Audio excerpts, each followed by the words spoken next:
Oops. I forgot to plug my mic in, folks. I probably sound pretty grainy. Pretty grainy.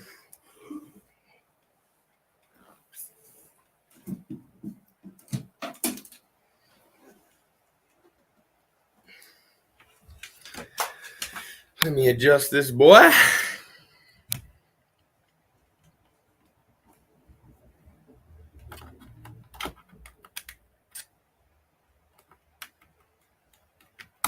Boom. Now I probably sound a little better. Hi, Eddie. Hello, Pedamio. Jacob, what's up, comrade? Piano Man. Play us a song, you're the piano man.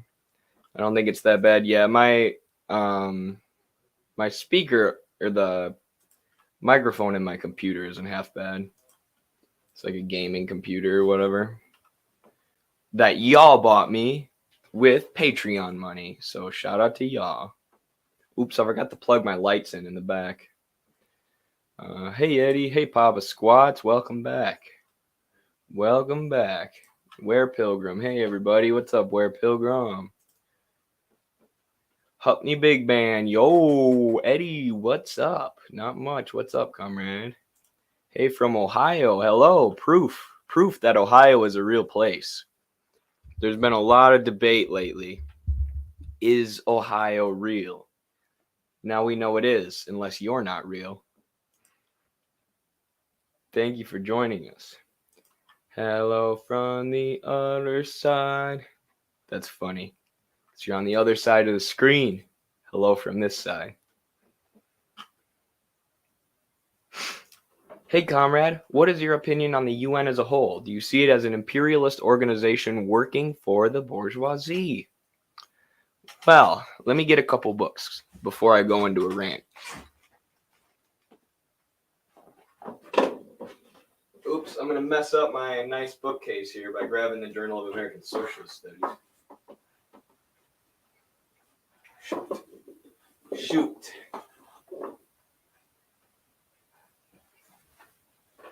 So the UN was largely created, meaning the rules, the founding documents of the UN were largely created with the influence of the U.S. and U.S. finance capital. Now, the UN Security Council, which manages things like foreign policy, invasions, blah, blah, blah, contained China and the USSR.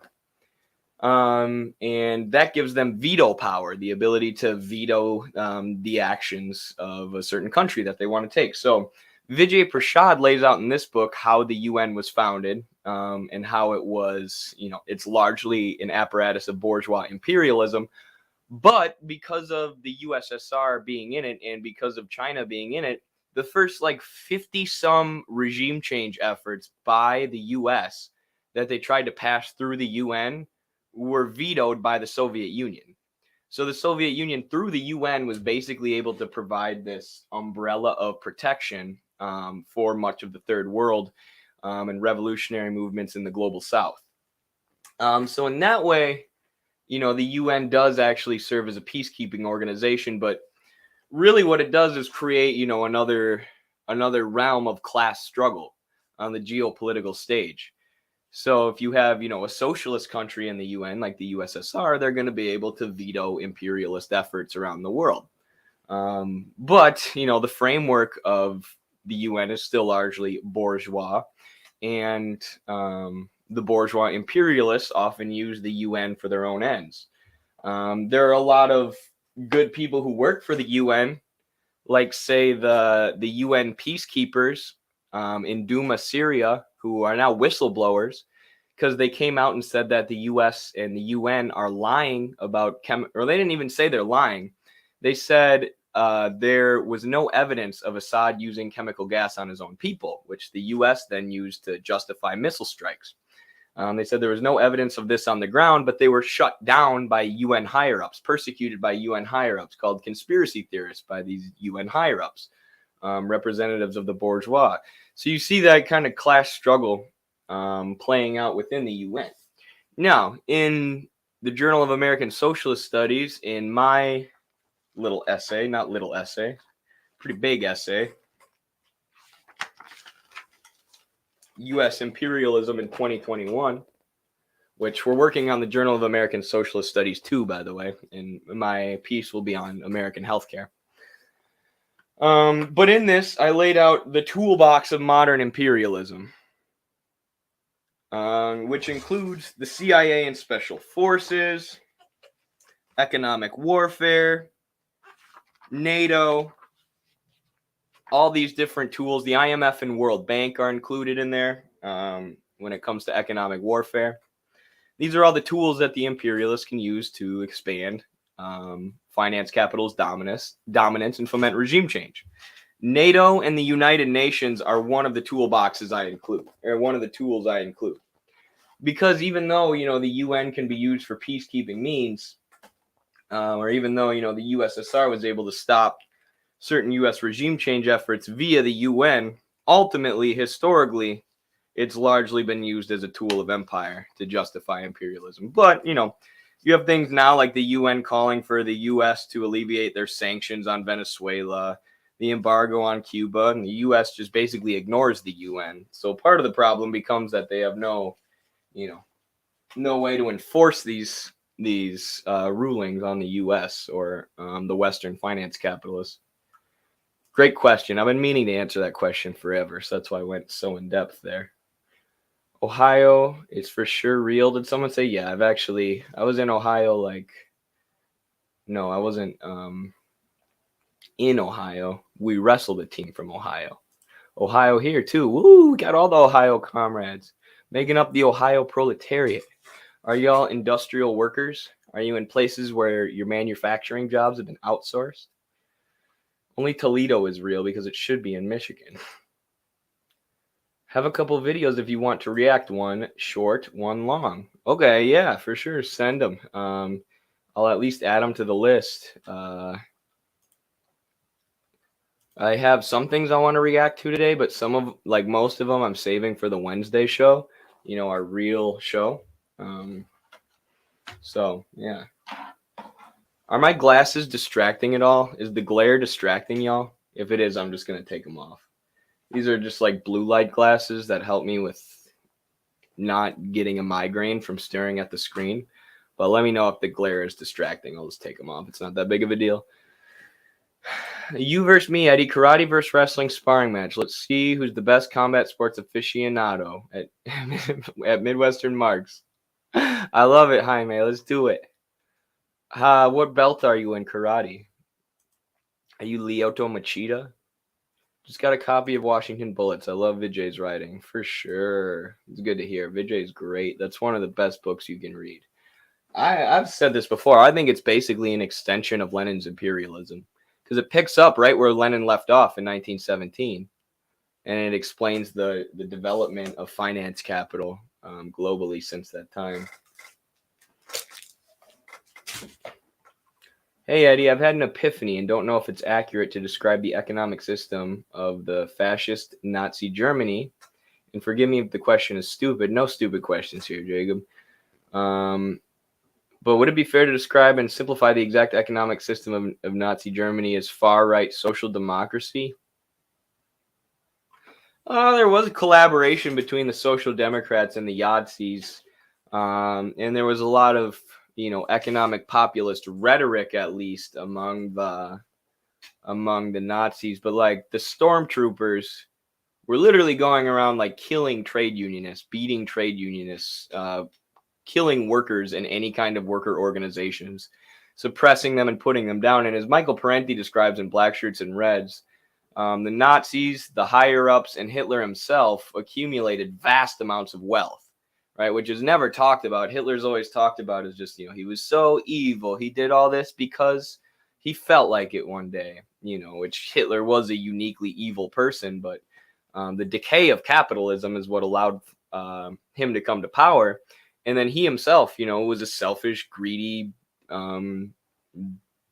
capitalist dictator, representative of the capitalist class in the government, who accumulated tons of wealth for himself. There was a rule that, like, if you used a stamp, or like all the stamps had Hitler's face on it, and every time those were used, he would get kickback, he would get money. So ultimately, it was the capitalist class using violence, using the authority of the state to suppress workers' movements and hang on to power, and then look to imperialize the whole of Europe and Asia and the world. So it's not a wrong definition, but I think there's more to it than that, probably. Every social democrat should read the first chapter of Black Shirts and Reds. Yeah, and the whole book. It's not even that. It's not that long of a book. They can make it through the whole thing. 3rd degree black belt, my dude. Uh-oh. I didn't know you were that good. All right, we definitely have to set up a Midwestern Marks MMA tournament. Glasses are fine? Cool, okay. Now the glasses make you look hotter. Sweet. That's what I'm going for. How do you make arguments to liberals that the abolition of the commodity form is a good idea? In Oregon, New Jersey, for the most part, everyone agrees with Marxist analysis, but it's hard. Well, you need to, unless you abolish wage labor, and unless you eventually, move away from the market system and commodity production, because all capitalism is commodity production in its highest form. Right? It's the highest developed form of commodity production. So you have commodity production before capitalism, but as it develops, it develops into the capitalist system, which is a system where everything is commodified, and where the sole goal of capitalists is selling as many commodities as they can to make as much money as they can. So because capitalism is, commodity production, there's no way of finally destroying it and defeating it without eventually, abolishing commodity production, because a commodity has two forms of value, right? Going back to Marx's Capital, chapter 1 through 3, a commodity has two forms of value: its use value and its exchange value. So its exchange value is obviously how much value it has compared to all the other commodities, which we measure as price, how much it can be sold for on the market. But its use value is how useful it is to people, how useful it is to the buyer, which is something that's not quantifiable, obviously. It's qualitative. And under capitalism, under the highly developed form of commodity production, they only care about exchange value. Production is organized for the production, sale, and sale of commodities to create exchange value, even to the detriment of use value, and often to the detriment of use value. Like if you look at the American healthcare system right now, it's the most perfect example you could think of. There have been like 100 rural hospitals within the past few years that have shut down because it's not profitable anymore to bring people healthcare in those regions, right? Even though the use value of healthcare, keeping people healthy, protecting the public health, is extremely high, it's extremely useful to people. If it doesn't make money, the corporations who manage production aren't going to bring healthcare to those areas that can't afford it and can't make them money. So the solution is to decommodify healthcare, right? Have healthcare that's publicly owned and based on the production of use values and the distribution of use values based on need, rather than in the production and distribution of exchange values and exploitation, which means the abolition of the commodity form. So, sorry, that's a super long answer. It's not an easy thing to explain, obviously.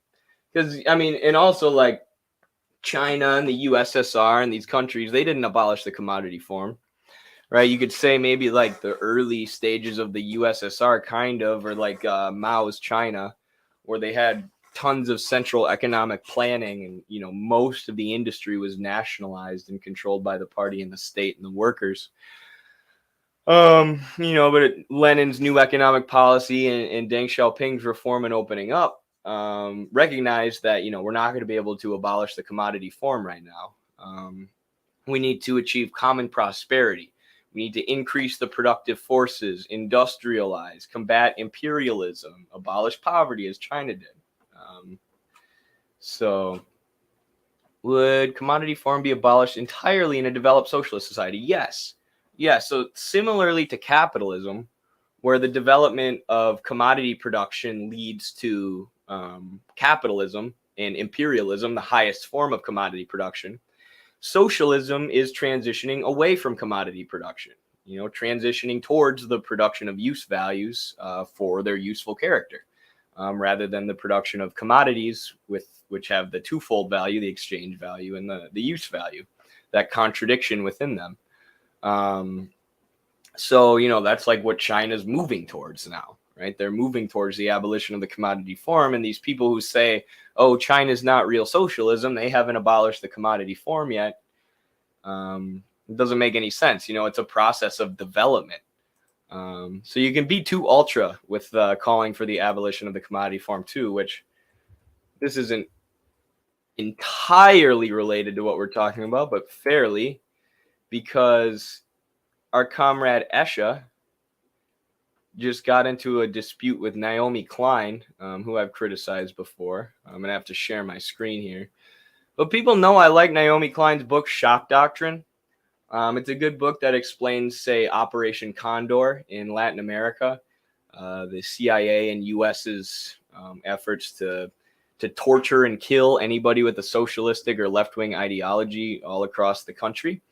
And they trained up these Latin American dictators in torture techniques that had been developed by the CIA and Project MKUltra. But, I have a lot of criticisms of that book. I have a lot of criticisms of Naomi Klein's Shock Doctrine, mostly with how she portrays existing socialist countries and with how she portrays Marxism. At one point, she says, Marxists are just waiting for the revolution, like fundamentalist Christians waiting for the rapture, or something like that. Even though there have been hundreds of revolutions throughout history and there hasn't been one rapture. Apparently she thinks those are the same. But, oops, got to share my screen. I totally forgot. She got in a dispute with our comrade Esha recently. I'm not sure what they were arguing about. But she ended up saying, if a techno-dystopian sweatshop, meaning China, to the world is your idea of socialism, man, we are more screwed than I thought.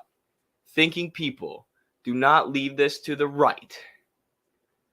So China, the country primarily combating imperialism right now, the most powerful, largest Marxist-Leninist socialist country on the world stage, who abolished relative poverty, is a techno-dystopian sweatshop to Naomi Klein. So I said with my personal account here, remember when Naomi Klein called Venezuela's Bolivarian revolution petropopulism and criticized them for emitting too much carbon? I do. Not surprised she now thinks the country who abolished poverty is a dystopia. And then I said, it's easy to scoff at the gains of the Chinese Revolution when you live in the imperial core, and you are part of the professional or academic classes whose needs are largely met. As Vijay Prashad said, you just don't get it, guys. You live on the other side of imperialism. Right? Naomi Klein lives on the other side of imperialism. Naomi Klein is making a lot of money writing books, not a lot of money, but enough money to meet her needs, teaching, being a professor, whatever, and writing books about politics, while dismissing China, where they've actually, struggled and given themselves materially to the project of constructing socialism. And I think the best, just most simplistic but coherent point in Vijay's "You Live on the Other Side of Imperialism" speech that he gave to David Harvey, is look at India, right? Look at India, where Vijay is from. This country very close to China, similarly giant population, where today there are more people living in poverty than the number of people who China has brought out of poverty. Right? You have hundreds and hundreds of thousands of people living in poverty in India, and right next to them, socialist China, you have the abolition of poverty. Which one would you rather have? Right? Which one's a dystopia? The place where people are starving and thousands of people are living in poverty, or the place where they abolish poverty? Right? And that's why these Western academics just don't get it. They look at the mainstream media articles that are brainwashing us about China. They're like, they're a dystopia. Or, yeah, they're authoritarian. They're more authoritarian than our country, run by like 5 corporations who own all the media outlets because China does propaganda. It's like, you don't understand what it means to the millions and millions and millions of people there who have been lifted out of poverty by socialism. Right? Yeah, they haven't abolished the commodity form yet, but look at them compared to India. Look at the state of life for their people and for their workers. But these social democrats like Naomi Klein, they have this purity fetish, as Carlos calls it. Right? They're more concerned with purity and being real socialism and anti-authoritarianism than they are concerned with combating imperialism and making working people's lives better.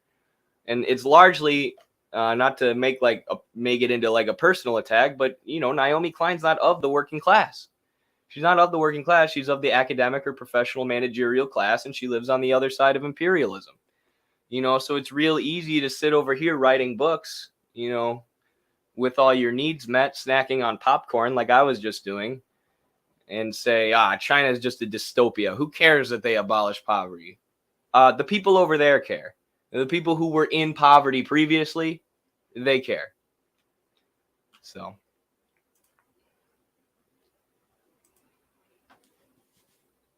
Americans have their own social credit scores. They're called FICO scores, literally. That's the funniest thing ever. The social credit system, which isn't even what Americans think it is. We look at China and we're like, their government gives them points based on how good they are. It's like, we have the credit system. You're not allowed to buy a house. You're not allowed to buy necessities unless your credit score is good enough. It's worse. It's way worse. And China's social credit system doesn't even work like that. It's mostly targeted at business transactions.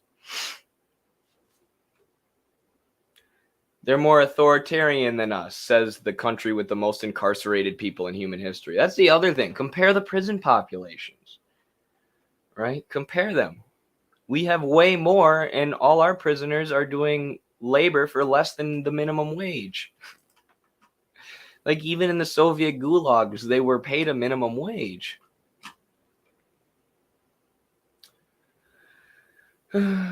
She's the authoritarian. With all her book writing and whatnot, author is as author does. True. I'm looking at books to explain socialism and communism for extreme beginners. Wage, Labor, and Capital, Value, Price, and Profit by Karl Marx. That's my recommendation.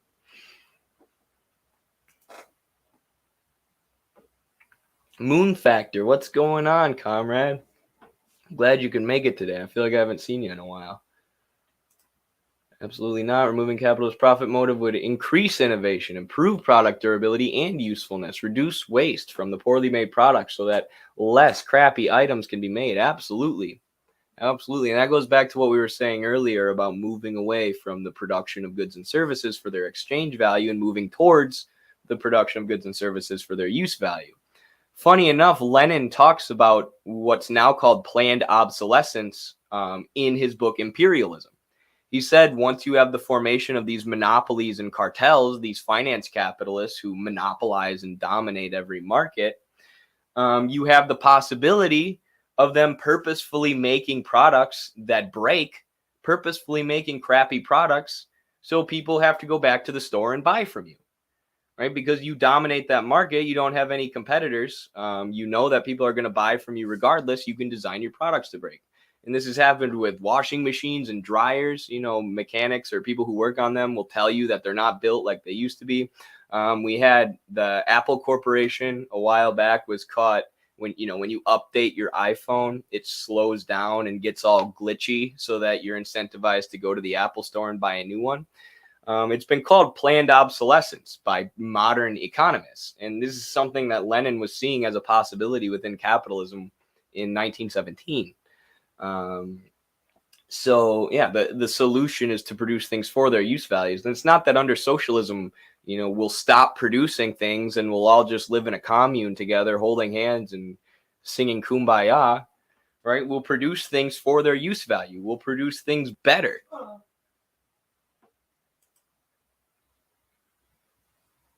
Thoughts on Tim Pool's beanie?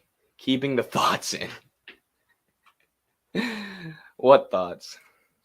I wish Tim Pool kept some of his thoughts on the inside. Cobra Commander, hello. Welcome.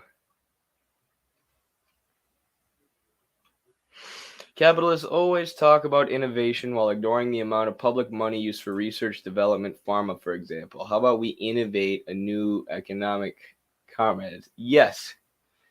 Capitalists always ignore the help that they get from the government. And it's funny when capitalists will call themselves like libertarians, or like Dennis Prager will talk about the evils of big government. It's like, you love big government when they're giving you tax breaks, dummy. They know that, though. New economic system. Okay, I thought that's what you meant. I just didn't want to put words in your mouth. Hey, Eddie, are you reading YouTube comments? I am indeed. I'm answering questions. Just hanging out right now. I have stuff pulled up to react to, so we can go to that soon, but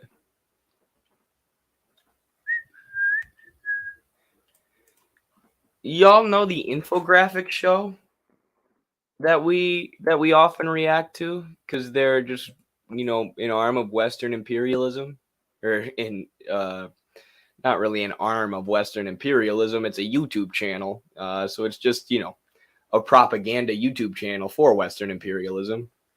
But I was looking into them today, doing some research, because the videos that they've been putting out, I swear what happens next? Like State Department backed or something. I'm like, there's got to be some kind of weird State Department money or NGO money that this Infographic Show is getting to produce all these. I mean, they make a ton of money just from YouTube revenue and their website revenue and ad revenue. That's what I found out so far. I haven't gotten too in depth with the research. But all of their look at this content. China evil, China bad, US just paralyzed Chinese manufacturing overnight is the name of that video. And they talk about NATO all the time. They talk about how great NATO is all the time. And of course, NATO's recent summit, as Vijay Prashad covered in one of his articles for People's Dispatch, NATO said that their main goal going forward is to destroy Russia and China. So you have the Infographic Show following suit and just talking about how evil China is. And then they've got all this praise for Israel. Israel is this great place. Look at their farming techniques. Why the Iron Dome, or why Israel should have an iron beam that can replace the Iron Dome. It'll be even better for murdering Palestinian children. So they're also pro-Israel. And then they're always covering the Ukraine-Russia conflict too, obviously. From the perspective, or from a pro-Western perspective, like this one, why Russia can't withstand the insane cost of war in Ukraine, which is not even true. It is going to be costly for them, but eventually Russia will win. They're just going to win at the cost of enormous bloodshed and enormous economic and infrastructure damage, because the U.S. refuses to broker a peace agreement, because NATO refuses to broker a peace agreement.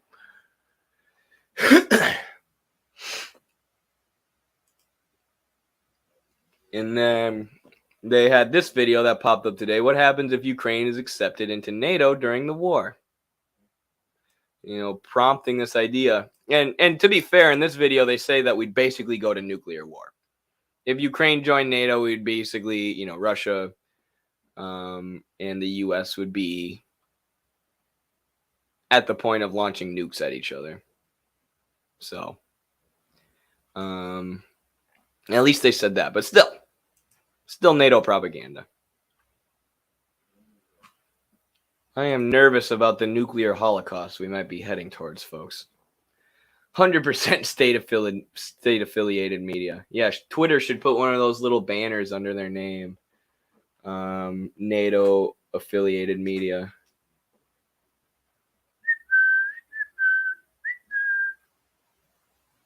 I think your analysis is good. I just wish you talk more about fascism. Very important thing for us as communists. I know you've talked about foreign and historical fascism, but I think it's important to talk about the rise of the alt-right and fascism here in America as well, especially as it targets minorities and queer people. I know you don't like to engage in the culture war talk, but, well, the thing about fascism, and if you read Marxist analyses of fascism historically, it focuses much less on social and cultural issues than we do in the U.S., right? In the U.S., because of bread tube creators and whoever else and leftists, we have this idea of fascism that it's just taking right-wing cultural issues, right? That fascism is just when, you lean towards racism or lean towards bigotry. But, Marxist analyses of fascism don't say that much about social and cultural issues, right? And if you look at a country like Israel, the Zionist Israeli apartheid state, it's as close as you can get to modern day fascism, right? It is a fascist state. And they're culturally and socially liberal, right? They have the same values as the Western imperialists. They're faux progressive.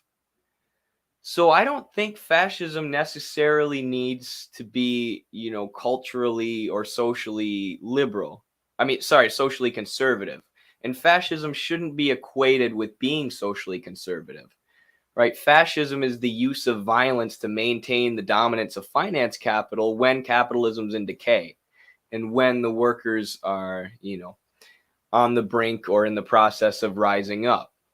So I think that, by limiting our understanding of fascism to social conservatism, especially in the U.S., I just don't think that's a correct analysis, right? I think the Democratic Party today is fascistic, and, they just co-opt social justice issues.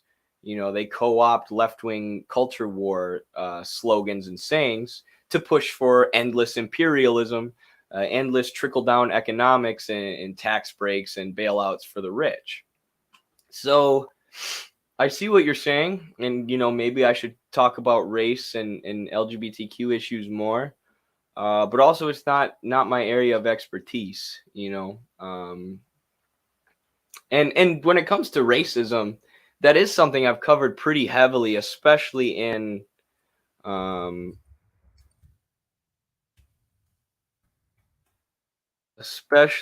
this article, where I talk about what the difference was between American capitalism and American slavery, and slavery and racism's role in the rise of capitalism and in the development of capitalism and in a lot of the lasting, lingering effects today. And I used to talk about the prison industrial complex a ton. I mean, I still do, and talk about the racial profiling of police. That's our militarized police force that's used to keep the prison industrial complex going, keep the prisons filled with bodies. So I see what you're saying, but that's my explanation as to why I make the content I make, and why I talk about fascism in the way that I do. Yo. You're making such an important point that not all fascism is inherently social conservative. Thank you. I heard that from Marius Trotter, actually. Marius is a socialist who's done some writing for our website. And I heard him say that, and he talked about Zionist Israel, and I'm like, oh man, That is a good point. That is a great point. So.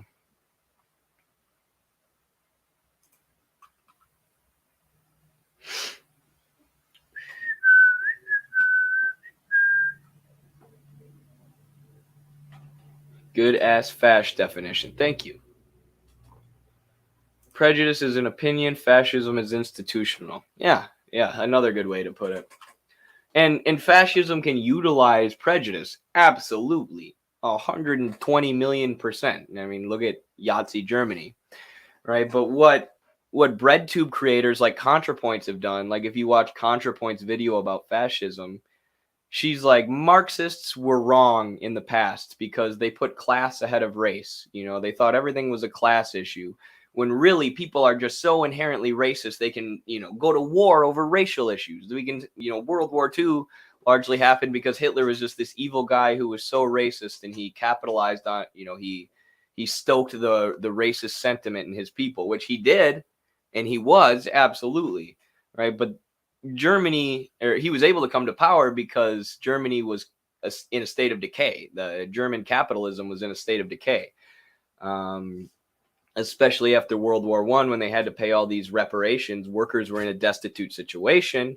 The Social Democrats collaborated with the fascists to kill trade unionists, smash working class organizations, kill socialist leaders like Rosa Luxemburg.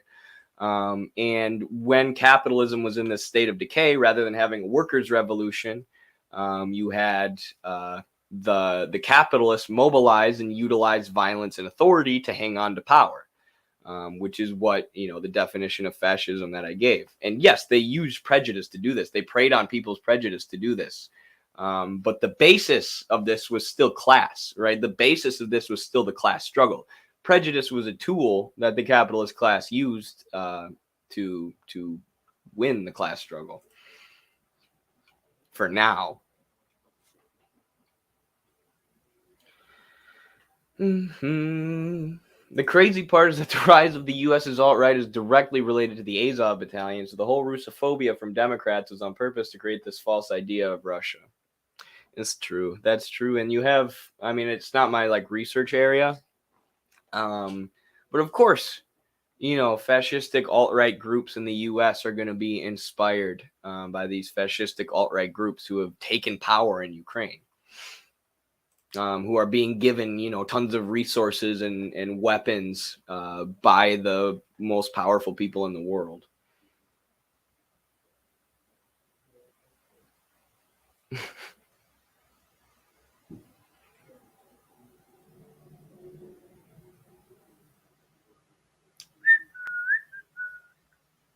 The recent Colorado Springs shooting in El Paso are indication of fascism. Sure. And I mean, like you said here, I talked about the Walmart issue too. I'm high, so it might take a little for me to finish these thoughts. No worries. No worries, comrade.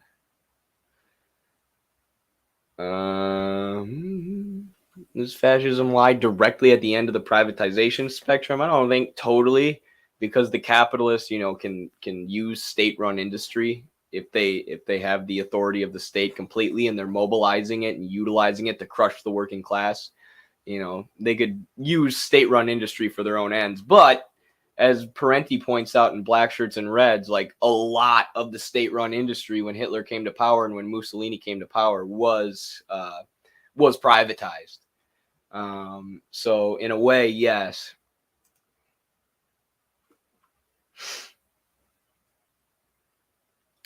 What are the material results of a socially conservative opinion? It's one thing to have one, another to be able to do anything with that opinion. You're right. Good point, too. Have you heard about Biden and the railroad unions? Yes, I've been following it pretty close. Because my buddy, actually the person who got me into Marxism, along with Carlos, is in the rail union. So he's been following it closely. He's super active in his union, obviously. And right now, the workers just aren't educated enough on how their own union works, and they're not militant enough and prepared enough to actually go into a strike. So, it is Biden trying to block it, and it is the capitalists trying to block it. But you also have like these union administrators, these union bureaucrats, who aren't really of the working class and who have no conviction for trade unionism, who are trying to avoid a strike because they're not actually fighting for the workers. And then those workers, socialists and communists need to get into the productive unions, right? These people are dying to fight back against the capitalists. They're being exploited every day. Their working conditions are terrible. You would not believe the kind of shit my buddy who works on the rail union tells me about their working conditions. But we need to get to them. We need to get to them and get them militant, organized, and educated. Because right now they just don't have the capacity to do what they need to do to fight in their own interest, from an education perspective and from a militancy perspective. I might have slightly wrong, but I always see things in base and superstructure. Yeah, it's a good analytical model. Capitalism base mod needs fascism to shape and maintain infrastructure, and vice versa. How I see it. Yeah, I think it's a good way to look at it. Fascism. Marxist Saw, welcome to the stream. Fascism as a theory is hyper-idealist. Humanity Gentile, big intellectual behind fascism, says that law is about fact because the state is a nation manifesting what truth is, lives in consciousness. Yeah, true. And, fascist ideology, their ideologues are fairly inconsistent, right? Because all they are is, people trying to use violence to maintain the dominance of capital and using, preying on people's prejudices and whatnot to try and maintain the dominance of capital. So it's inconsistent if you read like Mussolini versus other, fascistic theorists. But a lot of them basically say, the state and the law of the state is above fact, like you said. And that's in the state itself is an expression of the people and their national pride as the state is killing, trade unionists and shit. Hey Eddie, what do you do with your free time? Watch any shows, play any games? I'm trying to review the movie Platoon with a friend soon, but in the middle of wrestling season, I must say there's not much free time to be had. But I try and play one video game at a time, so I don't get addicted and sucked into them by playing a bunch of video games or getting distracted. So I just try and have one at a time that I'll play, and right now it's Madden. Because it's NFL football season. I also watch football. I follow the NFL really closely, not college football. But obviously then I watch wrestling too, but that's like my life outside of politics and whatnot. So yeah, it doesn't always count as free time with wrestling, but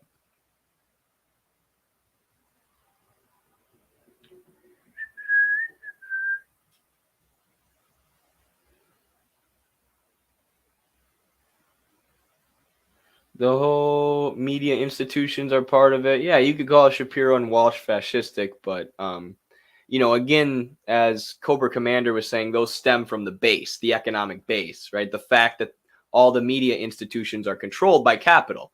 So they're able to mobilize those media institutions to prey on people's prejudice and push for capitalism, influence the superstructure. So yeah, class basis to the racism. I don't know how you have free time, dude. I'm a composer and I can barely manage to remember to do laundry. You have like 10 jobs and at least seem to have it together. Kind of. I don't really have it together. I'm just, doing my best. I should do more, honestly. But yeah, there's not much free time, I'll be honest. I'm glad you feel me on that, though. Damn, is that why anarchists are sharing content on destroying railroads? Probably. Gosh, they're stupid. Like, who came up with this idea that like anarchists and Marxists are the same? And like we can organize together for sure, but their theory is so whack. They're just like undisciplined people who freaking don't make themselves read. And they're just like individualistic and liberal as shit.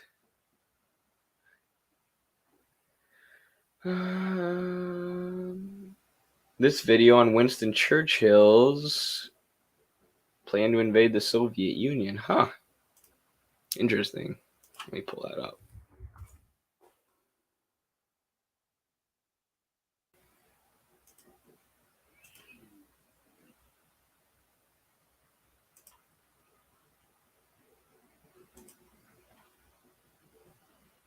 Operation Unthinkable.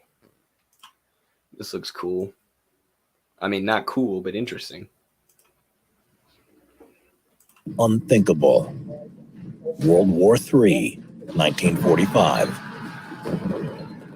Finally, peace had descended over Europe when, after 6 years of bitter fighting, World War II was over and hostilities had ceased. The Axis forces had been defeated, and work to rebuild the devastated infrastructures could begin. But while most people were looking forward to an age of peace and prosperity, a dark perspective was looming over their heads. The British military were forging a plan to attack the Soviets. If it had gone ahead, the conflict would have indeed given rise to World War III. During a speech in Parliament, the British Prime Minister Winston Churchill declared that, "If Hitler invaded hell, I would make at least a favorable reference to the devil in the House of Commons," in a remark suggesting that Stalin was the lesser of two evils when compared to Adolf Hitler when Germany attacked the Soviet Union in 1941. Up until then, the British had stood alone in the war against the Nazis. The German attack in the East turned the Soviet Union into an ally to the British. Indeed, if it hadn't been for the joint efforts of the Allies on both the Eastern and the Western fronts, the Germans might have never surrendered.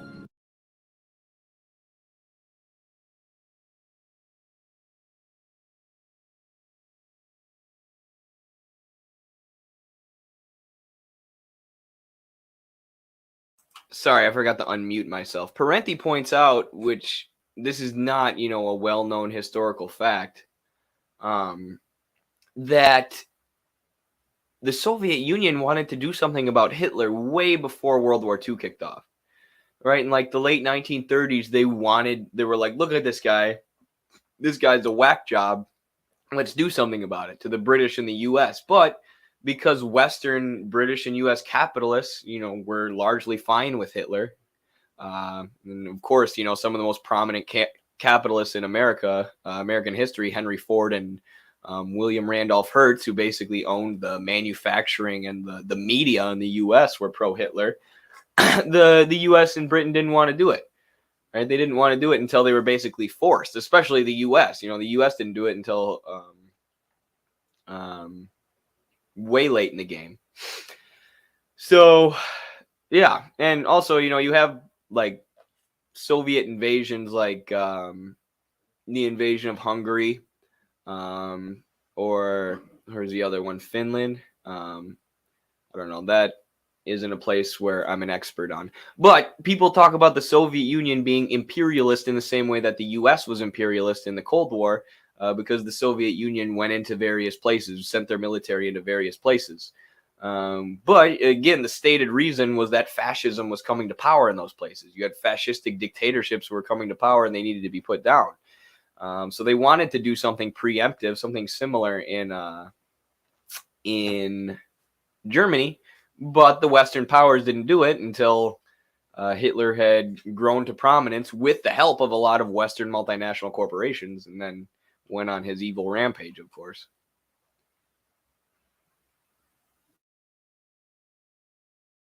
The Soviets were precious allies to the British and the Americans, and vice versa. However, as the war was coming to an end, the relationship between the Allies was becoming strained. Germany was on its knees, and Churchill's well-known anti-communist sentiment had manifested itself again. The idea of Soviet domination over the entirety of Eastern Europe struck him with horror. It was Poland that bothered him the most.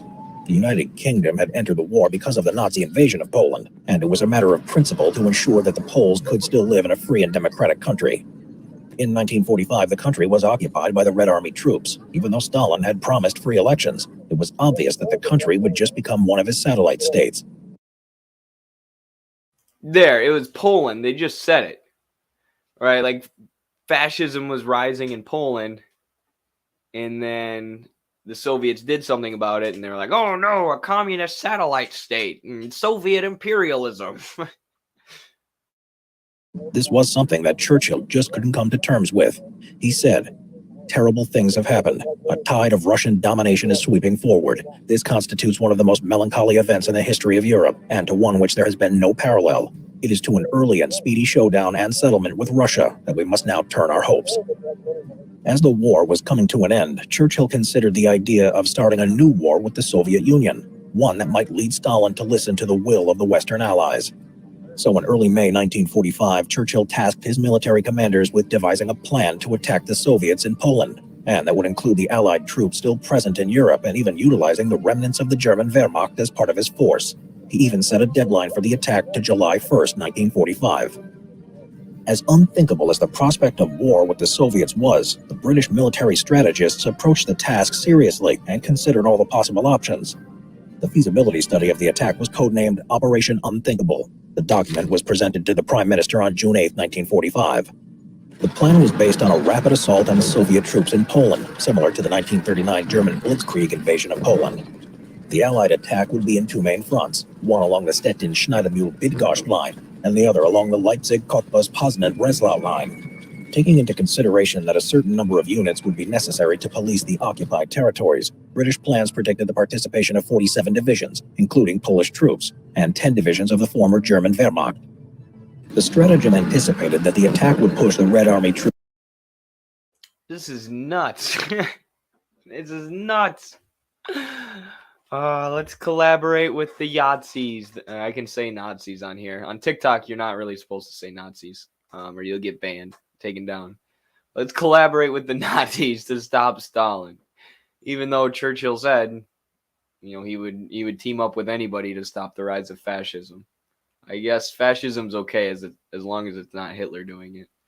As long as the fascist dictatorship doesn't plan to take over all of Europe, and including the UK, then fascism's a-okay. Which, of course, the US and the UK, NATO, the arms of Western finance capital, have backed fascists so many times. They've done what they're currently doing in Ukraine, backing groups like the Azov Battalion so many times. Look at the Contras in Nicaragua, right? What were they? They were fascistic paramilitary death squads armed to the teeth by the US and the UK and their buddies. Troops back to the Oder and Nisa rivers. The outcome of the operation would depend on one great battle, probably a mainly armored one. In this battle of battles, the British and their allies would certainly face heavy odds. It was unlikely, the strategists further assumed, that the war with the Soviets would be finished in a short time. A victory in a clash on Polish. This is funny. Former Wehrmacht? Sounds Azov-y. Yeah, I'm sure that the Western media, had the UK gone ahead and done this and teamed up with the Wehrmacht, they would have been like, oh, they kicked all the right-wingers out. Right? They're not a Nazi military force anymore. They kicked all the far right-wingers out. All the ethno-nationalists are gone. Now they're good guys. We can send them tons of arms and weapons. Funding and weapons, just like they're saying about the Azov Battalion today. Meanwhile, the Azov Battalion's like, nah, we're literally neo-Nazis. Territory could force Stalin to come to terms with the British and the United States regarding the fate of Poland. The total defeat of the Soviet Union would call for a total war. A conflict of this scale would probably have spread beyond the boundaries of Central Europe and would include the whole of the rest of Europe, the Middle East, India, and the Far East. But now let's dedicate a moment to thank our sponsor, NordVPN. Are you feeling unprotected using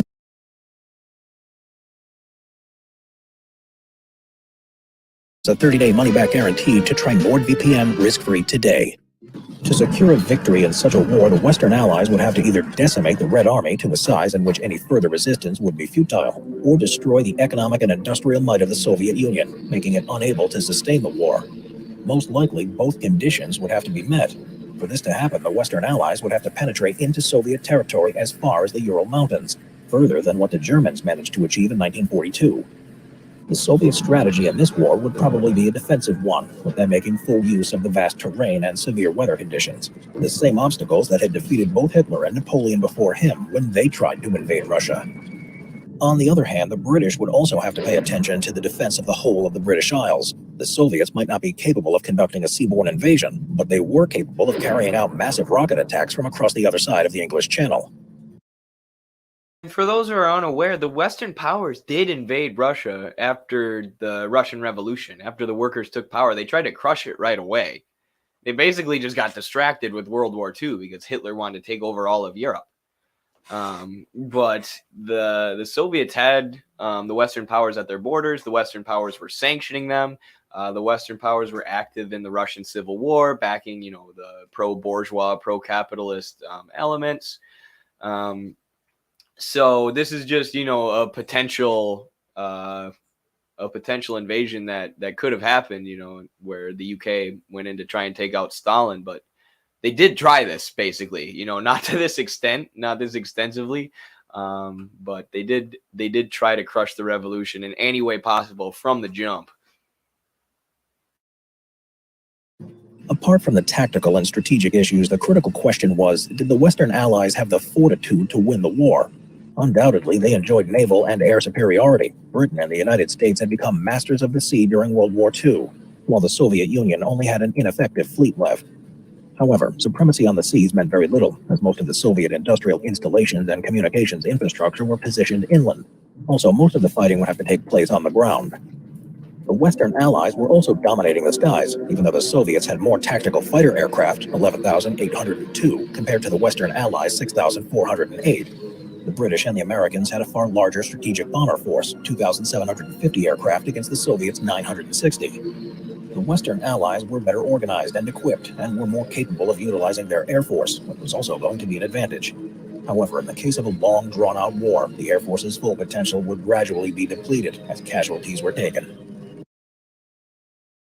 All right, now they're basically just talking about the military strategy and how devastating it would have been, but crazy that was a thing, and that even Western kind of goofy cartoon history channels on YouTube are pointing out that this was a thing.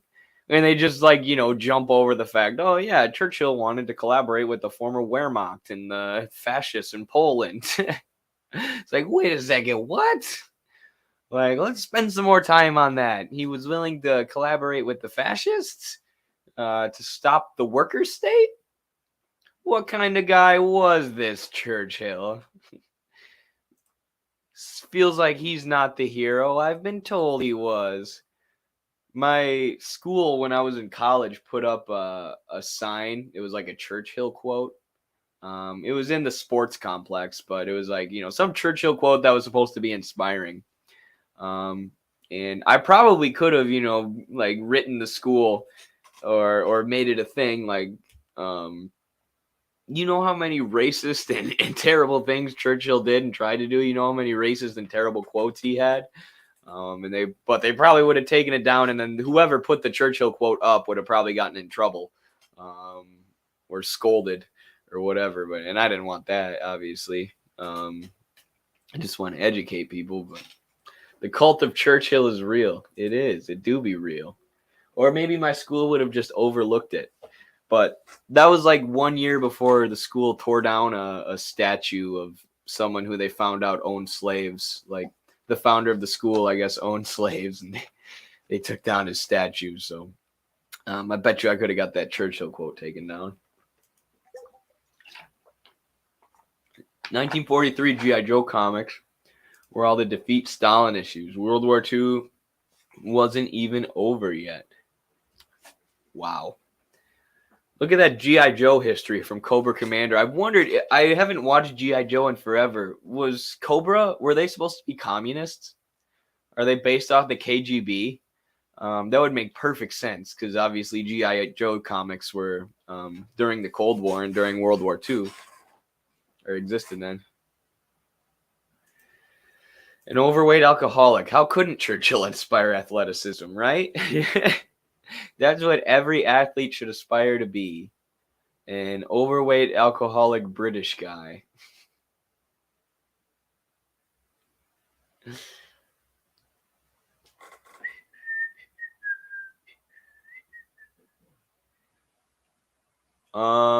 Eddie, hope you don't pass this question by because it might be provocative, but I really want to hear your opinion. Let's say I'm a third world country citizen. There's an uprising going on.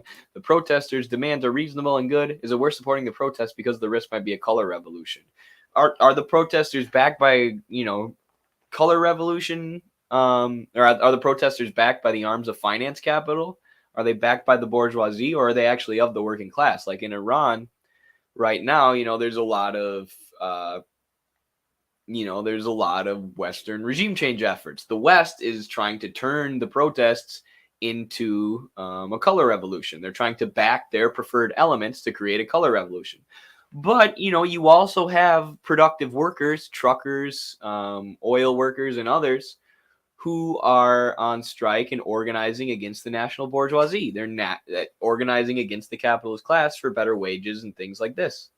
And their conditions are made worse by the U.S. sanctions, which, partially leads them to rise up. But, you don't have to support everything. Like I support the struggle of those workers, but I don't support any of the elements being backed by the West. The West isn't going to dump a bunch of money and propaganda into the organized industrial workers unions, right? They're going to dump a bunch of money and propaganda into elements that will be loyal to finance capital and to the West. So I would say you have to distinguish and know who to line yourself up with, because anytime there's a revolutionary situation, anytime capitalism's in decay and there's an opportunity for an uprising, with the global system of capitalism and imperialism we have, the U.S. and the Western finance capitalists are always going to back their preferred elements, right? They're always going to try and back the bourgeois elements or pseudo working class elements. But the nice thing about dialectical materialism is it helps us see through that, right? It helps us see, no, I side with the working class in this class struggle. And I'm going to call out the bourgeois lies. So that's an excellent question. Thank you for that.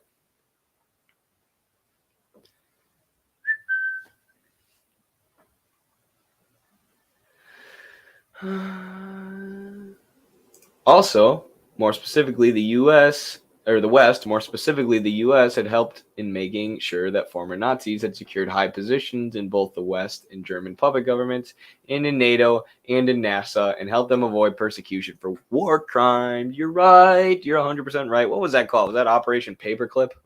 Or Operation Mockingbird or Mockingjay was like a propaganda thing.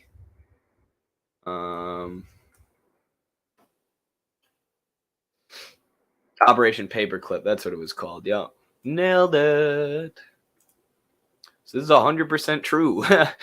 And it's well known. Operation Paperclip was a secret United States intelligence program in which more than 1,600 German scientists, engineers, and technicians were taken from the former Nazi Germany to the U.S. for government employment after the end of World War II in Europe between 1945 and 1959. And they were filtered into high up positions in the government as well as NASA.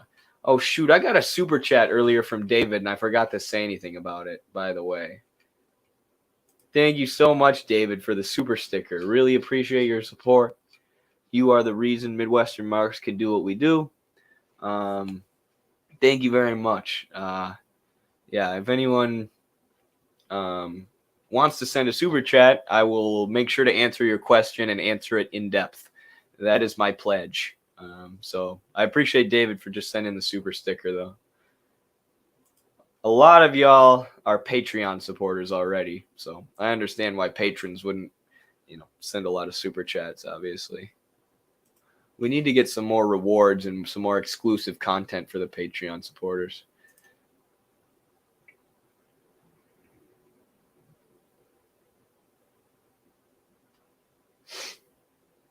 Talk more about Operation Paperclip. It's scary. I mean, it's like, if you look at what Germany wanted to do with Europe, I've heard people make this point. They wanted to deindustrialize the rest of Europe and basically exploit it. Basically colonize the whole of Europe outside of Germany and just create this powerful motherland. And if you look at the U.S. and NATO and what they've done to the global South in deindustrializing them and preventing them from developing and exploiting the crap out of them for 70 years for capital accumulation, it's basically what Germany wanted to do with Europe. right? The U.S. was basically successful doing in the global South what Germany wanted to do with Europe. And then when you look at the way that literal Nazis were filtered into NATO and the U.S. government in these high up positions before they did this, it's like, this is, fascism, basically. The U.S. is basically a fascistic imperialist state. So that's what I think when I think of Operation Paperclip, how similar the U.S. and NATO, as they're backing, groups like the Azov Battalion, as they back groups like the Contras and fascistic groups all around the world, and extremist groups, ethno-nationalist groups, how close they are, to being Nazi Germany, if Nazi Germany would have won. And thank God for China, and in some ways, Russia. And thank God for the Bolivarian Revolution in Venezuela. And thank God for class struggle, and these worker struggles that are going to defeat this violent empire with time and with more and more struggle. World War III will cause class consciousness to rise, but at the cost of a hasty loss of life. Catch-22. It's a tough way to look at it.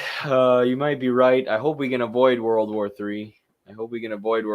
But, there's always, things get worse under capitalism. The capitalists are going to continue to accumulate, continue to concentrate power, continue to do imperialism, which is going to stoke the class struggle, right? Which is going to mobilize workers to do something in order to save themselves.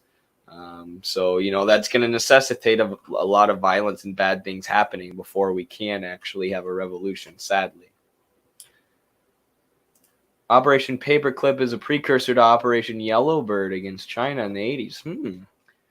I don't know that much about that, Jaime. Very interesting. I'll have to look into that. Before I go, Eddie, let me hear some comrade motivation for me to write this 5-page comp gov paper. You are in academia. How do you write and research when you're so burnt out? You could do it. Just relax and take a deep breath. Get some popcorn. Drink some coffee and just cut yourself some slack. Be like, I'm just going to sit down and force myself to start writing even though I'm burnt out. And I'm not going to be like, I must focus all of my brain power now. This must be the best essay ever. Just try and relax and take a deep breath and enjoy what you're doing and work at a nice steady pace, not a frantic pace. And you can do it. Do it for the proletariat. We all believe in you.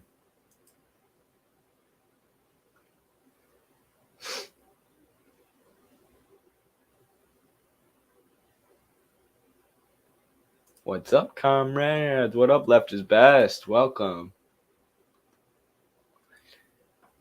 Lemme Assoff, I love that. I literally just had to explain how the USSR wasn't being imperialist towards Poland yesterday. Let's just say they lost. Good job. Yeah, it's crazy.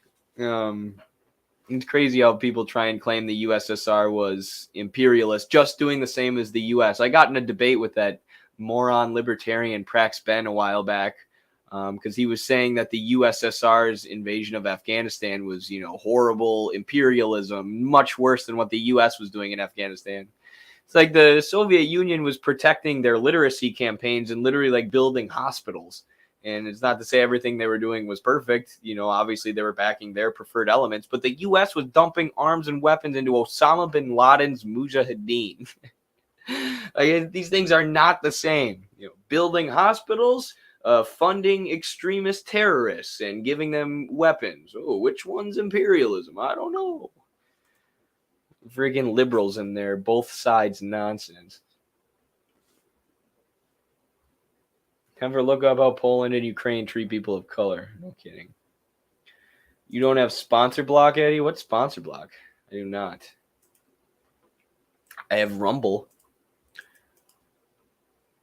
Y'all should follow us on Rumble if you don't. Rumble. I know there's right wingers on Rumble because they don't want to get censored, but you literally can post anything on this site. Like, we're never going to get banned from here, knock on wood. That's not what I wanted. We don't make any money from Rumble, as you just saw. But all of our YouTube videos go here now, as well as YouTube. So that has probably nothing to do with what you were telling me about, but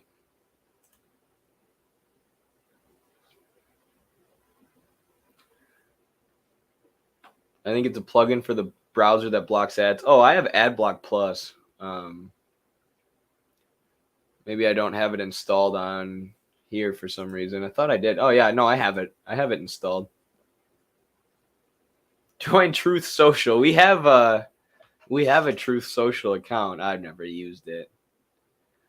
I logged on. It was literally like all right wingers. Like when I logged on to Rumble, it was like Revolutionary Blackout Network (RBN), and a bunch of like socialists who have been banned or censored or suppressed on other platforms. But Truth Social, I could not say the same. But yeah, I'm sure socialists are using Truth Social.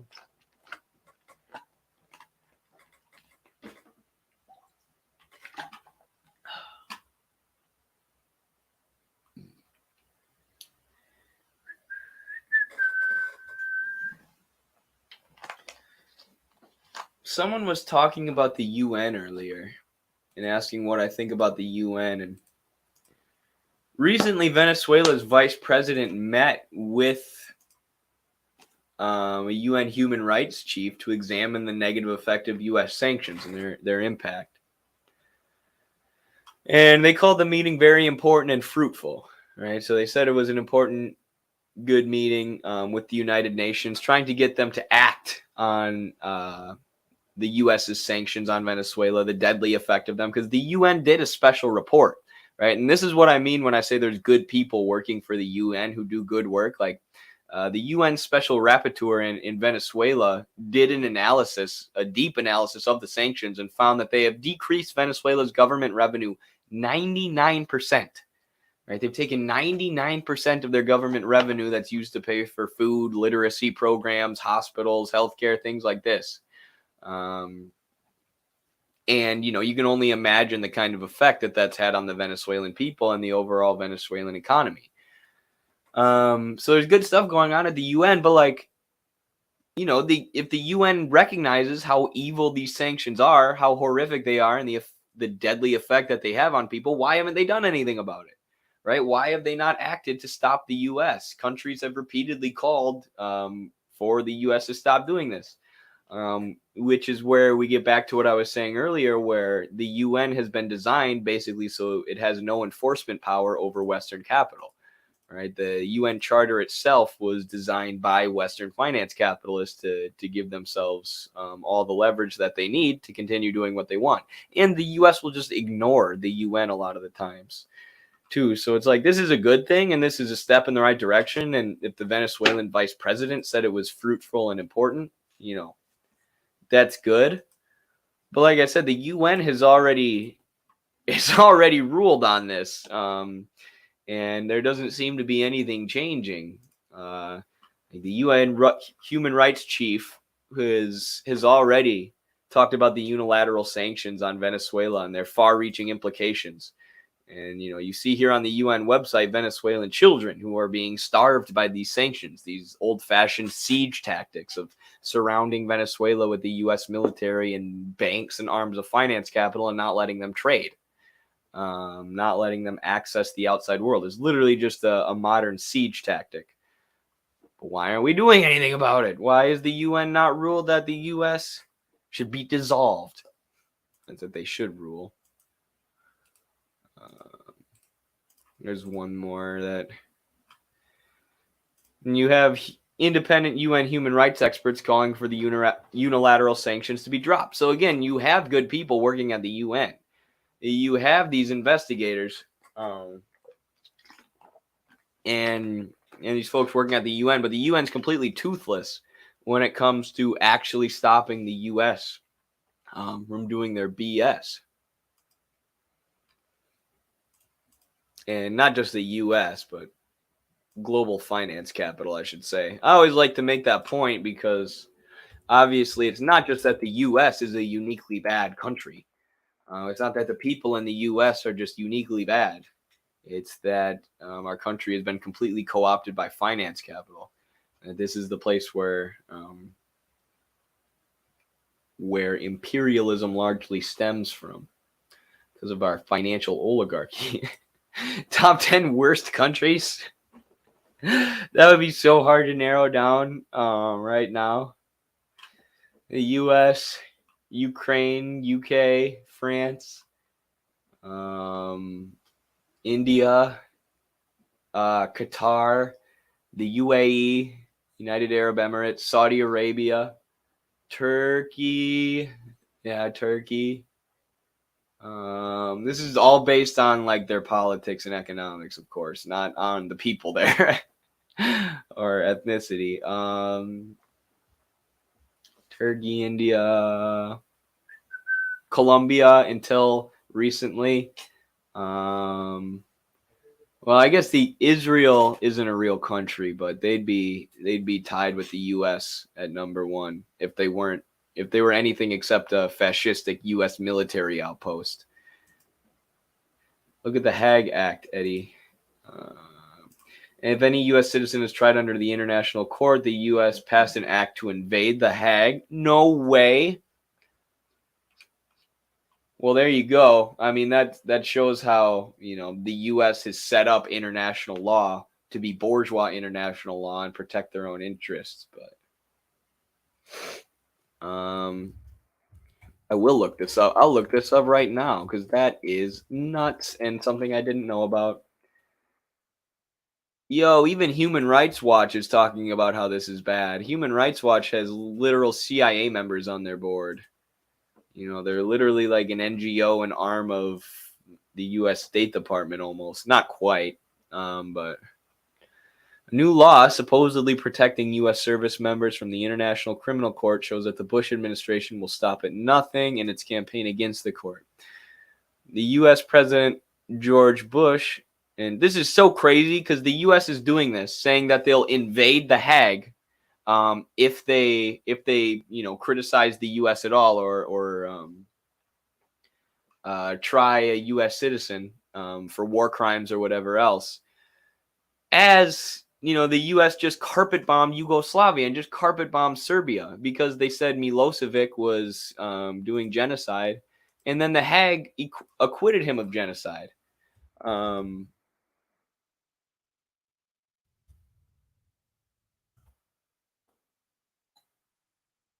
So the Hague, everybody thinks that Milosevic was convicted of genocide, but the Hague exonerated him, right? After the U.S. had carpet bombed Serbia because apparently Milosevic was doing a genocide. So as the U.S. is manipulating the Hague, ignoring the Hague, and carpet bombing their enemies, they're also passing laws to say, if the Hague convicts us, if they come after us, we will invade. We will literally invade them. The Hague is only allowed to say the things that we like. Crazy how they manipulate international law and international courts and how toothless these organizations are. U.S. President George Bush signed into law the American Service Members Protection Act of 2002, which is intended to intimidate countries that ratify the treaty for the International Criminal Court, ICC. The new law authorizes the use of military force to liberate any American or citizen of a U.S. allied country being held by the court, which is located in The Hague. This provision, dubbed the Hague Invasion Clause. The Hague Invasion Clause. What a name. Has caused a strong reaction from U.S. allies around the world, particularly the Netherlands. So even the U.S. allies are like, what the hell, George Bush? And dude, these neocons are psychopaths. They're literally psychopaths. Did anybody watch that? I did a TikTok on it the other day. It was Stella Assange, the wife and lawyer of Julian Assange, talking to Piers Morgan and and John Bolton. Like John Bolton, he almost doesn't even have arguments. He doesn't even have arguments. He's just like, Julian Assange is a hacker. And all the wars that we do are good, and he exposed them to the public. So I think he should get 170 years in jail. It's like hardly making an argument, and he looks like a walrus. But it's like, how are these psychopathic neocons? How do you make yourselves worse than the neo-libs? Actually, we should freaking watch that. I did a TikTok on it, but I didn't respond. I didn't watch the whole thing.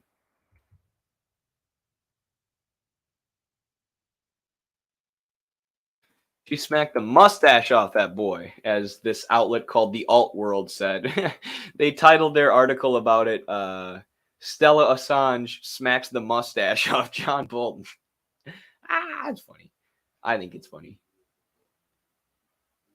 Just saw the Chinese government is listening to protesters and adjusting their policy. Odd for a supposedly autocratic regime. Crazy, crazy. It's almost like the goal of the Communist Party of China since day one. Since day one of the revolution has been to consolidate support of the people, right? To serve the people and get the people to support them and trust them and want to build socialism versus capitalism. It's almost like that's been their goal since day one. It's still their goal today. No, they're a totalitarian autocracy. They're going to spray the protesters with poison. I saw that on some Instagram account today before we go to the Stella Assange video. What was it? It was that stupid account we talk about all the time, the typical liberal. They're so goofy. It's like a MAGA Republican guy. Oh, where is it? Like, look at this. Oh, it's not going to let me play it. Why does it do that? Does anybody know how I can... This happens to me a lot. My screen just does this glitchy thing. But tons of footage coming out now to toss up. I think the footage is... Or they're letting this leak. It could be a real revolution in China. No. But they were saying like the Chinese government was spraying the protesters with like poison or fertilizer. Like, yeah, I'm sure they're just gonna, send robots out to poison all those people. Meanwhile, in the U.S., we actually, have police who use tear gas and riot shields and nightsticks to beat back protesters.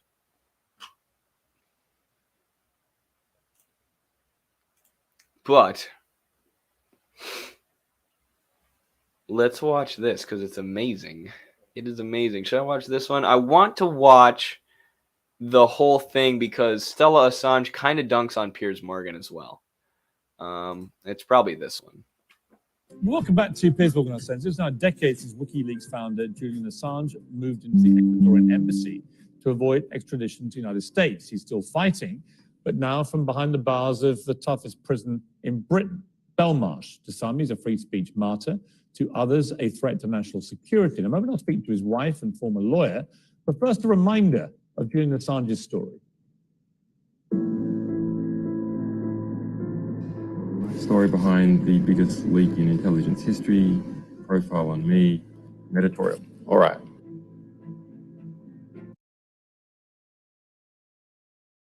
All right, I assume you all know who Julian Assange is, right? I've covered it. I haven't covered his case as closely as some people, because some people have just been killing it, right? Like some people have just been like various journalists, because this is obviously super, super important case for them, because the U.S. for the first time is trying to prosecute a journalist under the Espionage Act, which means, as Stella Assange will explain, you can't bring public defense. I can't remember exactly what it's called, but basically you're not allowed to say, oh, I revealed this information for the good of the public. The Espionage Act prevents you from doing that, which is why journalists haven't been prosecuted under the Espionage Act in the past. So this creates an insane legal precedent if they're able to prosecute Assange. So a lot of journalists like Chris Hedges and others have covered this, a lot closer and a lot better than I have. And, for that reason, I haven't spent a ton of time on it, but I hope y'all know what's going on for the most part. And this will be educational as well if you don't. Well, Richard Tice and Paula are still with me, because I'm joined by Julian Assange's wife and his former lawyer, Stella, and in America, former U.S. National Security Advisor, John Bolton. So welcome to all of you. Stella, welcome to you. Incredibly difficult way to lead your life. Your husband is in Belmarsh. I've been to Belmarsh. It's an incredibly high security prison. It's a pretty grim place to be locked up. He's been there nearly 4 years now, having also had 7 years of no liberty in the Ecuadorian embassy. Where is this going to go? What do you hope to achieve? What do you think may happen here? Well, Julian faces a potential sentence in the United States of 175 years for doing journalistic work, for receiving information from a source and publishing it. And it was in the public interest. It was about US war crimes in Iraq and Afghanistan. And he revealed tens of thousands of civilian deaths that had not been acknowledged before, and war crimes that have never been prosecuted. Let me play devil's advocate. As a journalist, I thought that a lot of the stuff that appeared in the New York Times and the Guardian and various other newspapers who acted in collusion with Julian and WikiLeaks over those revelations, they redacted a lot of the more sensitive stuff which might lead to people's lives being impacted by the revelations. WikiLeaks didn't. They just put it all out. As a journalist, you would never do that. So they weren't really acting as journalists. They were acting as, here it all is, and work. And I don't know if Piers Morgan is really playing devil's advocate here. He might actually be. You know, I don't know if he actually believes this nonsense that he's saying, because Stella Assange so easily, refutes what he's saying. So he may have actually been setting her up to knock that one out of the park. I don't know. Look it out for yourselves, whereas the newspaper editors acted like what I would say proper journalists should do, which is to be careful about exactly what you put in the public domain. Do you accept that? I don't accept it because it's not true. WikiLeaks did actually redact all of those publications from the Manning, that Manning gave to WikiLeaks. And in fact, it was in cooperation with those newspapers. They told WikiLeaks what had to be redacted, and then WikiLeaks published it redacted. In fact, WikiLeaks withheld 15,000 documents from the Afghan war logs, got criticized over redacting too much in relation to Iraq. And in relation to Cablegate, in fact, it was The Guardian that published a password which led to the cables being published. And in fact, they were published by a US publication first. So WikiLeaks, and in the extradition hearings, there has been witness testimony about people who were working with WikiLeaks at the time, that Julian did in fact take every precaution to redact any names that could be at risk. Okay. You can tell that she's followed this case from day one. The corporate mainstream media is not getting a gotcha moment here. They're not slipping anything by her. This is literally this man's wife. This is the mother of his children, who she'll say later on they only get to see him once a week because he's locked up in Belmarsh for doing journalism, in this extremely high security prison for doing journalism. Right? So you're not going to be able to use these Weasley arguments that might work on someone who's less familiar with the case but still supports Assange.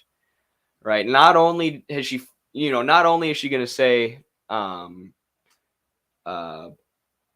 that, it was still worth it to publish these things, even if there might have been, certain national security risks or risks to U.S. stability along with publishing them because, of the extreme heinous war crimes that Julian Assange revealed and the torture and other things like that. But she knows the details of the case, right? So she also refutes Piers when it comes to the details on the micro level.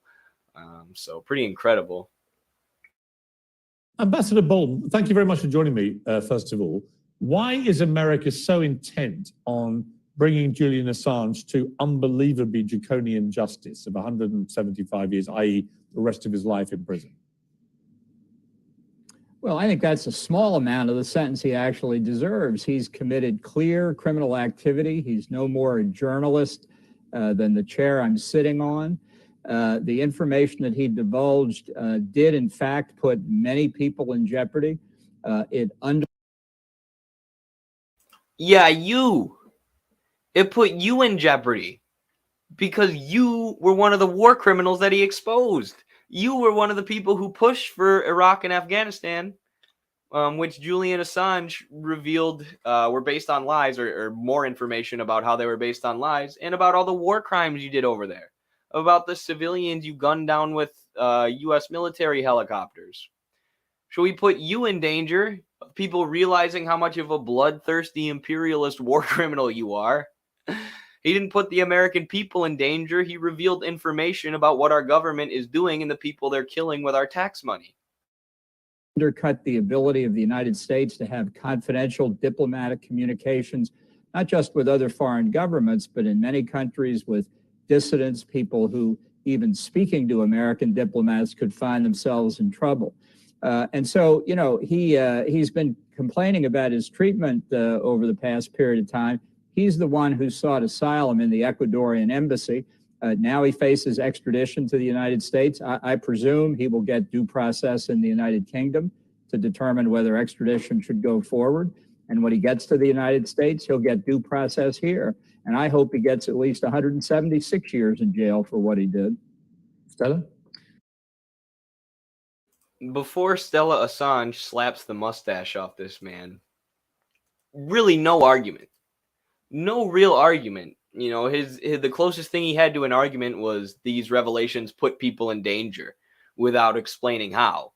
You know, other than that, it says he's no more a journalist than the chair I'm sitting on. Okay, John, that literally means nothing and you look like a walrus. Well, of course, Ambassador Bolton is kind of the ideological nemesis of Julian. He has, during his time for the Bush administration and later the Trump administration, sought to undermine the international legal system, ensure that the U.S. is not under the International Criminal Court's jurisdiction. And if it was, Mr. Bolton might, in fact, be prosecuted under the ICC. He was one of the chief cheerleaders of the Iraq War, which Julian then exposed through these leaks. So he has a conflict of interest here. Ambassador Bolton? Well, that's ridiculous. I have. What the hell was that? Watch how he laughs. He has a conflict of interest here. Ambassador Bolton? What the? That wasn't human. That's what you do when you know you're wrong, when you're caught red-handed. Like, look at this visual. Stella Assange is just like, yep, suck it. Suck it, you bloodthirsty war criminal who's arguing that my husband and the father of my children be put in a maximum security prison for exposing the fact that you gunned down civilians with a helicopter. John Bolton's going, ha, ha, ha, ha, ha. Yeah, I did that, but Julian Assange is no more a journalist than this chair. That's a great point. Well, that's ridiculous. I have an opinion. So does Assange's wife. I guess we both get to speak them. You know, The difference is that hers is based in fact. Yours is based in preserving your career as an imperialist war criminal. I think that what she fears is being brought to the United States and having Assange put under trial. If he's innocent, she can at least show reasonable doubt that he's not guilty, he'll go free. What's she worried about? I guess what she's worried about is a fair trial, because it's pretty clear what the attitude towards him is. Well, let her say a large number of Americans. That's fine. Let her say Julian Assange cannot get a fair trial in America. Let her say it. Okay. Well, he cannot get a fair trial in America because he is being prosecuted under the Espionage Act, and he cannot bring a public interest defense. He cannot say, I published this information because it was in the public interest, precisely because it is under the Espionage Act. And it is the first time that a publisher has ever been prosecuted under this act. It's something. So Piers Morgan refutes Bolton's argument, and Bolton goes, oh, well, let her say that then, Piers. And she's like, okay, yes. Not only will I say that, but I will add, you know, a long string of facts that back up that argument and expose John Bolton as being a liar who's trying to cover his own ass. Something that constitutional lawyers in the United States have been warning could happen for the past 50 years. And then you can laugh as much as you want, John. You can laugh as much as you want. Julian Assange still exposed you for gunning down civilians with a helicopter in Iraq and torturing people at Guantanamo Bay, and you're trying to throw him in prison for 170 years for it and openly advocating for it. You can go as much as you want. You're still ugly and you're still a war criminal. New York Times and the Washington Post say this prosecution strikes at the heart of the First Amendment. Ambassador Bolton. Well, I think they are badly wrong on that. He's in effect a hacker and a person who breaks and enters into secure information. Not even the U.S. fact alleges he's that. prosecuted. No argument. No argument. You know, that you're just labeling him as stuff, right? You're saying, oh, if he's a journalist, this chair is a journalist. Or he's not a journalist, he's a hacker. Okay, why? You can't explain why, because you're lying and you're just saying stuff to discredit him. Like, this is what I mean by these neocons are psychopaths who literally don't have any arguments. They just want war. Their only argument is war good because US good. Like, does anyone believe this anymore? Even conservative people, I don't feel like would fall for this bull. Well, I think they are badly wrong on that. He's in effect a hacker and a person who breaks and enters into secure information. Not even the U.S. fact alleges he's that. prosecuted under the let me finish now. The fact he's prosecuted under the Espionage Act is something that's been part of American law for many, many years. Plenty of other people have been prosecuted under it. Not journalists, though. Journalists haven't been prosecuted under it. Why did you straw man her argument, John? She said journalists haven't been prosecuted under the Espionage Act. And you said many people have been prosecuted under the Espionage Act. That's not what she said. You're exposing yourself to anyone with a brain as a horrible liar. And that goes directly to the issue of whether a country can protect classified information. There's absolutely no doubt about it. And I would say to the esteemed editors of the Washington Post and the New York Times, when you try and equate yourself with Julian Assange, you're making a very dangerous gesture, because while you're saying the First Amendment should apply to him, a different kind of legal system could move it in the opposite direction and put you under prosecution as well. It's a very dangerous position to take, and an inaccurate one. They're doing two completely different things. Okay. One set of them are publishing news. The other is damaging American national security. Okay, Richard Tice, you've been jumping at the bit of getting in here quickly. Yeah, first of all, it's ridiculous that he's in Belmarsh prison, for heaven's sake. I mean, I just cannot understand that. As you've said. So there you go. I should have cut John Bolton off maybe after he said, let me finish now. That was how I did a TikTok on this. And the part where John Bolton says, let me finish, I cut him off. And I was like, nah, we're not going to let you finish your litany of lies, as Where Pilgrim says here. So I was pretty proud of myself for that one. But yeah, there's nothing you can say, right? When, like I said, Stella Assange has followed this case from the beginning. You know, it's the most high security. Whoops, sorry. And she's got all the facts, you know, and she can literally just list them off the top of her head, you know, in a debate situation, which is something, you know, you can only get if you've really, really studied a situation or a topic, you know, in a high pressure situation like that, where you can just list off these arguments and these facts. Because she's followed this case so closely, because like I said, it's literally the father of her children being persecuted by these war criminals. When she gets the chance to confront a war criminal to his face, he looks like a fool. He looks like a fool. You might as well have had an actual walrus debating Stella Assange rather than just having war criminal John Bolton, who looks like a walrus. Right? A walrus would have been able to make better arguments there.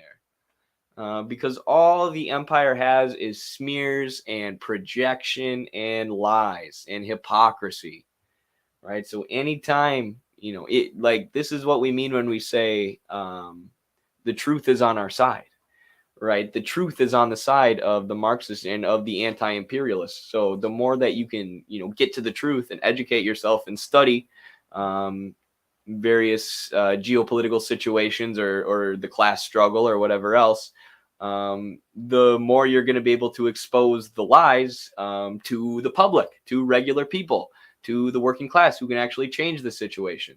And Stella Assange just put on a masterclass in how to do that. So let's just look here real quick. real quick. 6 big leaks from Julian Assange's WikiLeaks over the years. Oops. What did I just do? So this is USA Today. These, so obviously a very mainstream outlet. These are some of the main revelations. U.S. Army Manual for Guantanamo Bay Prison Camp. 238-page Army Manual from 2003 on standard operation procedures for the prison camp in Cuba. The manual showed that the U.S. Army had a policy of keeping some prisoners from Red Cross inspectors and holding new prisoners in isolation for 2 weeks to make them more compliant for interrogators. You know what that's called? Torture. They were torturing people at Guantanamo Bay, which we always knew, but Julian Assange got proof of it. Millions of messages sent on 9/11. A video, this is the one I mentioned multiple times, a video of a U.S. helicopter firing on and killing civilians in Iraq. You can look this video up and watch it. I've seen it. It's horrible. But literally just taking an Apache helicopter and gunning down civilians in this war that John Bolton was one of the main, higher ups in the U.S. State Department in making this war happen, in lying the American public into this war and manufacturing consent for it. Oh, look at Trump in the bottom right. So he is implicated by this. He is implicated by the leaks of Assange. So it's a horrible conflict of interest, and that's the only reason that anybody would say Assange isn't a real journalist or what's going on is okay in any way. Iraq and Afghanistan war documents, another war that John Bolton helped lie us into when he was part of the Bush administration. Information about civilian deaths in the hunt for Osama bin Laden, and what Iran was doing. State Department cables. Stolen emails. So yeah, this was the other thing they did. And this might have been, what pushed Assange over the edge and got the political establishment to really come after him, got Republican and Democratic war criminals to really come after him, because he leaked a bunch of emails from the DNC that showed the DNC was collaborating with Hillary Clinton and the other corporate candidates to screw over Bernie Sanders and the socialistic pro-working class candidates. So, it wasn't just the neocon right-wing war criminals who Assange exposed. It was also the corrupt Democratic Party and the Democratic National Convention who collaborated with John Bolton's fellow war criminal, the butcher of Libya, Hillary Clinton, to screw over Bernie. And then she still lost to Trump. But, yeah. I mean, and how important is this stuff for the public to know? Right? Do you think that this stuff should be covered up, that this stuff should be swept under the rug because it might hurt John Bolton's reputation? It might put John Bolton at risk. John Bolton was the one who did a war that killed millions of people for oil, where civilians in Iraq were gunned down by U.S. Apache helicopters. The fuck would we care about him being put in danger? He should be in prison for life. But instead, because we live in an upside-down world where the capitalist oligarch imperialists are on top, Julian Assange is in prison for exposing war criminal John Bolton and war criminal Hillary Clinton and the DNC, who keeps folks like Hillary in power. So yeah, free Assange. That's all I got to say. Scary to think Ron DeSantis might be the president in the future, for sure. Jacob, I saw that you had a request earlier. Molotov-Ribbentrop Pact about some stitch with Lady Izdahar. I thank you for telling me about that, because I love Lady Izdahar, and she's so nice and so friendly and so kind that I get really mad when people come after her.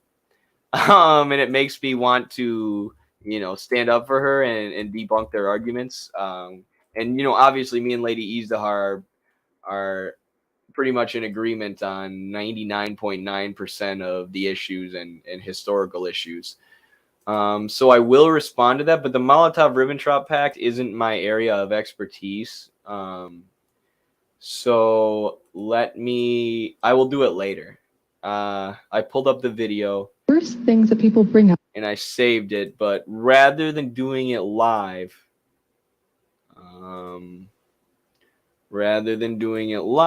I would like to do it. I would like to plan out a video about it, do some research, and then debunk it. And then I would also like to do it on TikTok rather than Twitch, so that I can defend Lady Easdahar and her amazing content, because I don't think she's as like confrontational as me, but I don't give a shit. There's going to be people telling me to jump off a bridge on TikTok 24/7, regardless of what I say at this point. And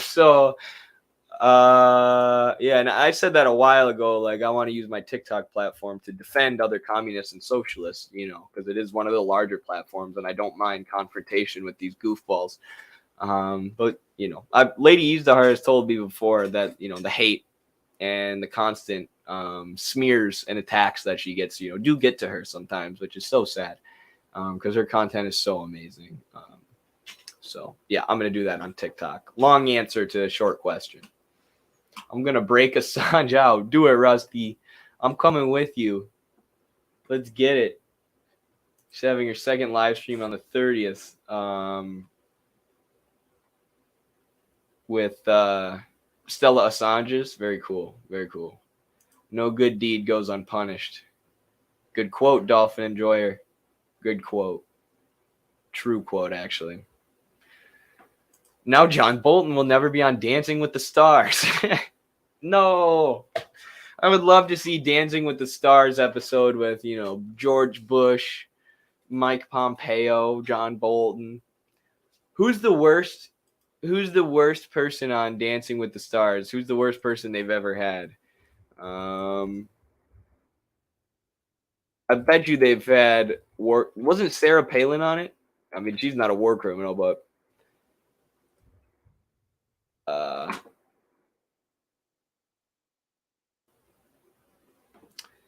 yeah, I don't know. If I Google it, all it's going to show is the worst dancers on Dancing with the Stars. It's not going to show me the worst people, but to be honest, Eddie, I didn't even know you streamed on Twitch until about a month ago. I used to watch you on TikTok back when I had one. Well, I'm glad that you found us, Dolphin Enjoyer. We're very, very happy to have you. Lady Easdahar also has YouTube. Okay, gotcha. We're very, very happy to have you. Yes, this is where our long form content is. I stream every single Wednesday morning. And now I'm trying to do some more afternoon streams as well, which is what prompted this. I was just had some energy after wrestling practice, and I'm like, screw it, I'm gonna hop on. The football game was Steelers versus Colts, two teams who aren't very good, who aren't in the hunt for the playoffs. So instead of watching that football game with my roommates, I hopped on the stream. But yeah, we get to go more in depth about stuff here. Obviously, I get to interact with the audience a lot more. Yeah, it's better. I love Twitch and YouTube, and I make, to be honest, Midwestern Marks brings in way more revenue from YouTube, where we have 24,000 subscribers, than TikTok, where we have almost, what do we have now? Like 99,000 or something. We're approaching 100,000. So I love Twitch and YouTube. And yeah, I'm glad that you found us, and I'm glad, this audience continues to grow. Yeah. Aspiring war criminal, Sarah Palin. Yes. There was some, and I don't even want to get into this because I thought it was silly, but there was some debate a while back between the infrared guys and Jeff Young about who's worse between Trump and DeSantis. And Jeff Young's argument was like, DeSantis isn't a war criminal yet. Trump already is. It's like, wow, we are really splitting hairs here. Like, can we just all say they're bourgeois imperialists and we shouldn't support either of them? That seems like the obvious socialist communist position to me, but what do I know?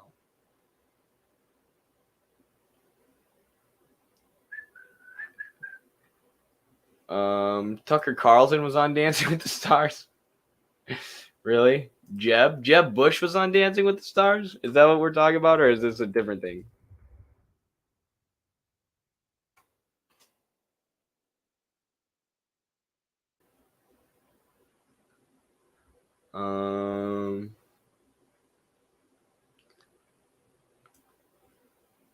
Apparently, what is this?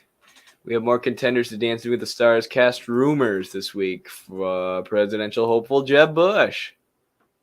Man, talk about entertainment media being used to promote imperialism. I don't know if he actually went on Dancing with the Stars, but let's elect the brother. Jeb's George Bush's brother, right? Or is he his cousin? I think he's his brother. But let's elect the brother of the person who invaded Iraq, the crime of the century. The imperialist, murderous crime of the century done largely for oil profits. Let's put his brother on Dancing with the Stars because he might be president. We want to help him rise to president. It was crazy how much the establishment, the Republican establishment, backed Jeb Bush going into that election, and how much people just hated him. Even the Republicans just hated him, and he just got obliterated by Trump, as did Ted Cruz and all these establishment Republicans. Jeb Bush, I'll never rule out being on Dancing with the Stars, but then here he says he would. Oops. And then here he says he wouldn't. Just the hypocrisy of the Bush family is unreal. Not only did they say that they're spreading freedom and democracy all around the world before murdering millions of people in Iraq, but they also lied about Dancing with those stars. Those jerks. Please clap. It's the best Jeb Bush moment. Y'all know I'm going to pull that video up. This was when Jeb Bush's campaign was tanking, which it did like immediately. It's the first thing that comes up when you search Jeb Bush is please clap. Ah, what a guy. Jeb Bush had an even worse one. He's having a really bad campaign. Look at this campaign moment. This was in Hanover on Tuesday. Look at this. I think the next president needs to be a lot quieter, but send a signal that we're prepared to act in the national security interests of this country to get back in the business of creating a more peaceful world. Please clap. Oh. And it's so funny because he's literally advocating for more war. Like, let's get back in the business of sending troops all around the world for the profits and accumulation of oil oligarchs, just like my good brother George. Please clap for me. Bro. I mean, his campaign was tanked at that point already. Look at the people's faces in the background. Look at their face. Please clap. Oh no. Oh no. These two, I don't know if these are his kids or what, but they look at each other like, what the hell? And just start laughing and clapping. I love it. It's his legacy, LOL. Literally is. That's literally his legacy. You know it's bad when even the corporate media anchors are dunking on him, for sure. For sure. Let's watch. I want to watch one more thing before I call it a day for this stream. Bit of trivia. John Bolton and Jeb are both members of PNAC. What's PNAC stand for? Project of the New American Century, neoconservative think tank based in Washington, D.C. There you go. It's a think tank that pushes out war criminals. Typical. You got a lot of those in Washington, D.C., I've found.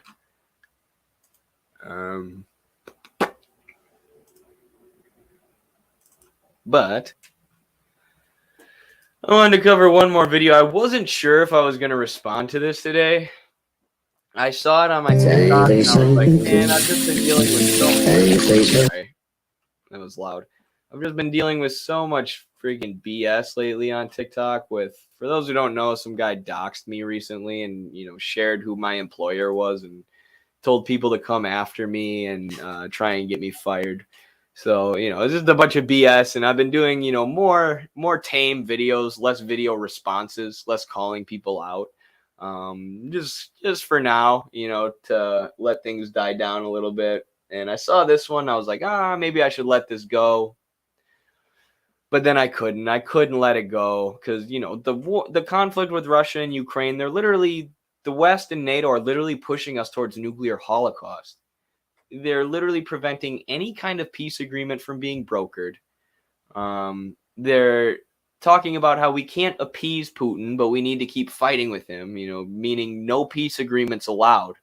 And this conflict is just getting more and more deadly and more disastrous. And now, you know, recently Russia made the switch from trying to not attack infrastructure and take out, you know, Ukrainian energy supply and things like that to now they are, right? And as Scott Ritter said in his recent excellent live stream that he did with a couple of other experts on this situation, the Russian troops are getting tired of this. They're tired of the bloodshed. They're tired of the fighting, as is the Russian country.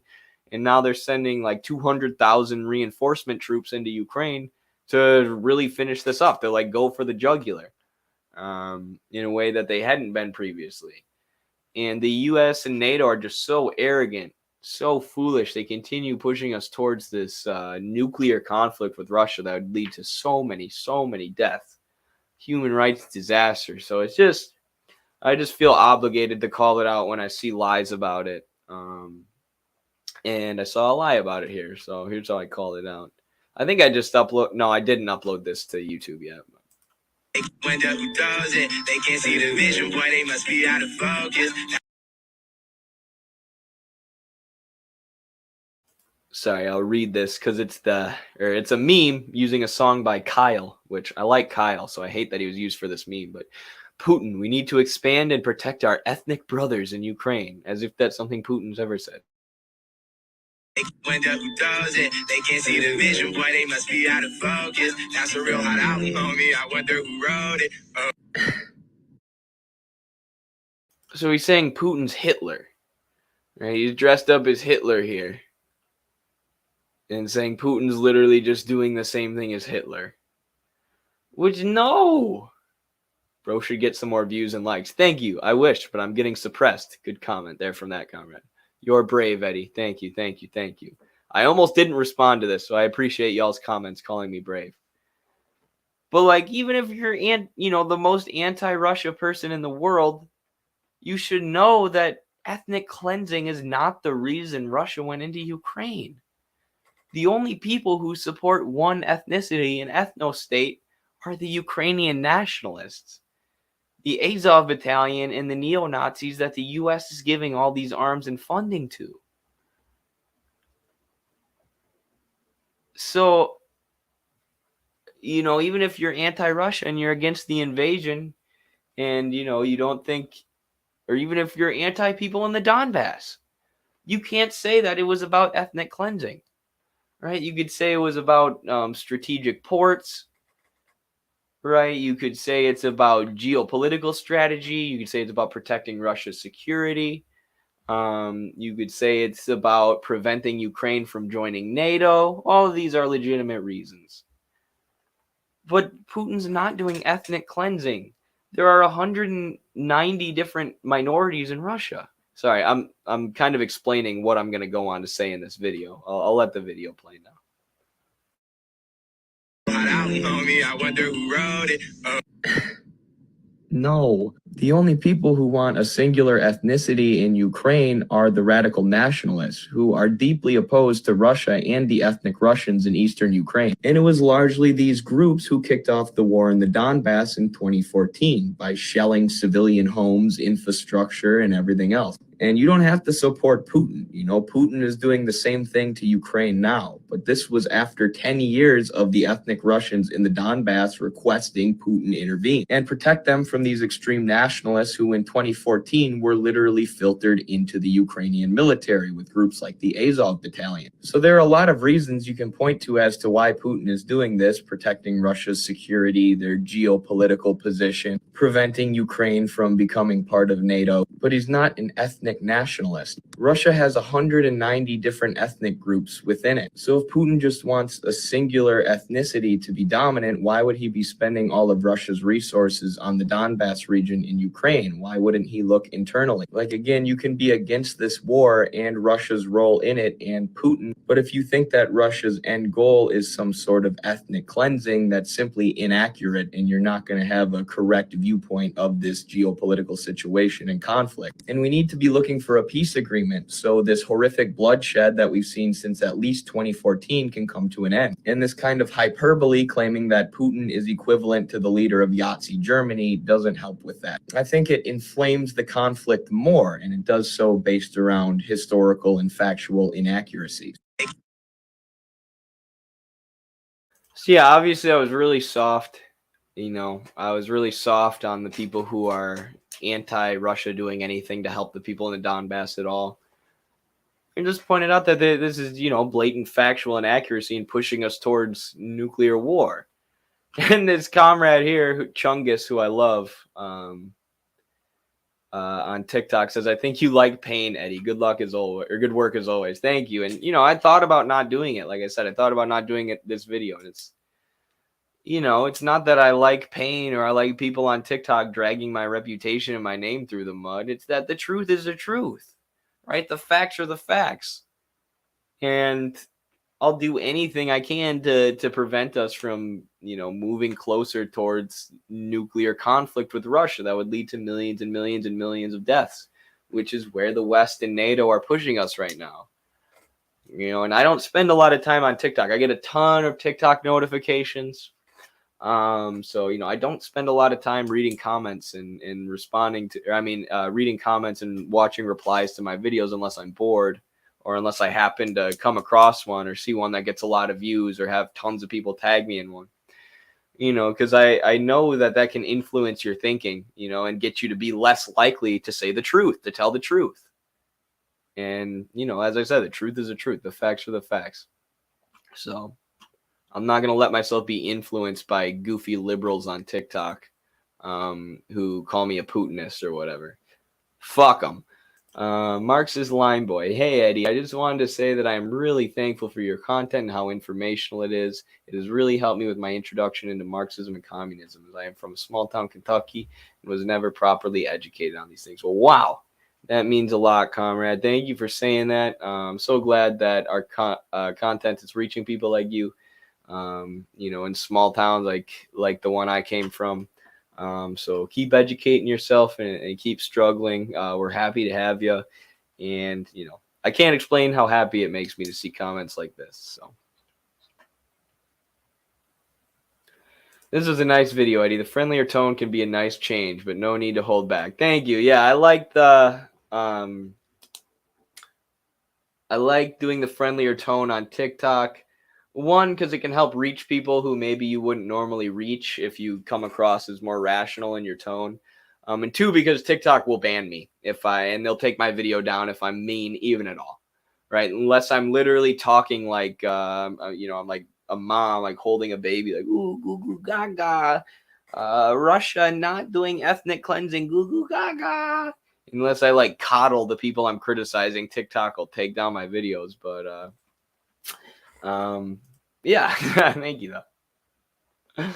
I just found out there's a monument in Iraq dedicated to the shoe that infamously almost hit George W. Bush during a press event. No way.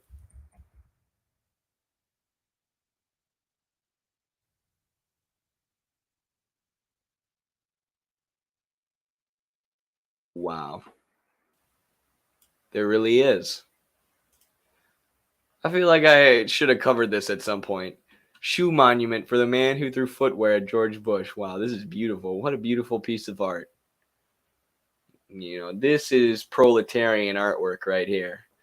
None of this freaking modern art, banana taped to a wall, billionaire scam for getting tax write-offs, crap art that we see in American capitalism. This is real proletarian art commemorating, one of the greatest events in the history of the human experience, when that guy threw his shoes at George Bush. Monument worth visiting, definitely. Well, y'all, I think I'm going to head out, and eventually go to sleep here. I'll be back on Wednesday morning with more videos. Follow us on YouTube, follow us on Rumble, follow us on Twitch, follow us on Twitter, Instagram, TikTok, and go to our website, Midwestern Marks, where you can check out our books. We also have a Patreon, patreon.com/MidwesternMarks, where you can support all of our work. And I have one more video that I'm going to play before I leave. One more video because it's very fitting.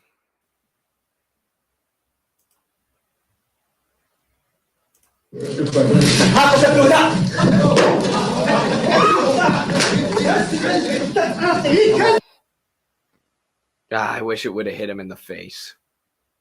Somewhere in some alternate universe, behind some black hole, there's another dimension similar to this one where George Bush got pelted in the face by those shoes. I wish I could live in that universe. All right, everyone. Thanks for hanging out today. Much love.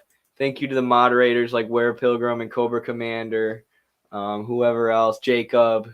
And if I'm forgetting people, sorry. Thank you for your constant support. Again, you can check out the Patreon if you want to support us more. Much love and solidarity.